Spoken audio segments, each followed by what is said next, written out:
呢個又係一期秋冬必學嘅港式硬菜蘿蔔牛腩煲嘅保姆級教程，酒樓配方嘅家庭改良版，真係超正。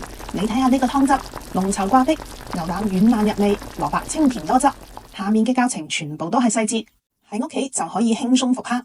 第一個關鍵係揀食材，牛腩盡量揀呢種帶筋膜而且分布均勻嘅，可以切大嚿啲，肉嘅口感會更加好。先嚟飛個水，新鮮嘅牛腩凍水落鑊，咩都唔使加，煮出浮沫之後撈出嚟就可以啦。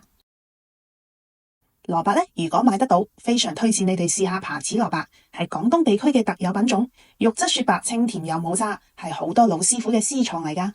處理蘿蔔都有細節要注意，第一，蘿蔔唔好用刀切，而係要撬成唔規則嘅形狀，咁樣粗糙嘅斷面更加之容易吸收湯汁，會更加入味。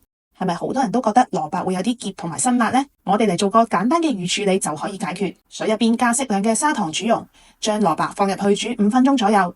呢一步就可以有效去除蘿蔔嘅辛辣同埋澀味，淨係留低清甜。另外準備薑、蒜、蔥同香菜切段，將頭同尾分開備好。港式牛腩嘅風味密碼就係我哋嘅靈魂3醬組合啦。柱侯醬係基底，提供濃郁嘅豉香；沙茶醬或者海鮮醬提鮮，而花生醬呢可以令到湯汁變得特別順滑同順口。3醬合一，喺屋企都可以整到靚過茶餐廳嘅牛腩煲。落入啲加油，放低料頭，剩翻直接用呢個鑊嚟燜。所以料頭炸出香味之後，我就不走佢啦。後續嘅湯汁會更加乾淨。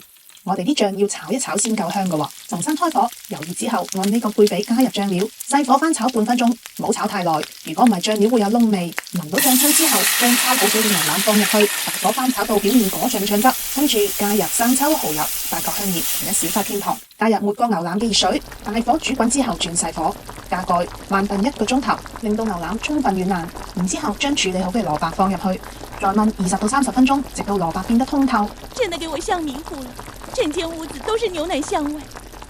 最後換個靚靚嘅砂煲，港式燜煲嘅功夫全部都喺細節入邊，由選材到醬料再到食材嘅處理，每一步都係風味嘅基石。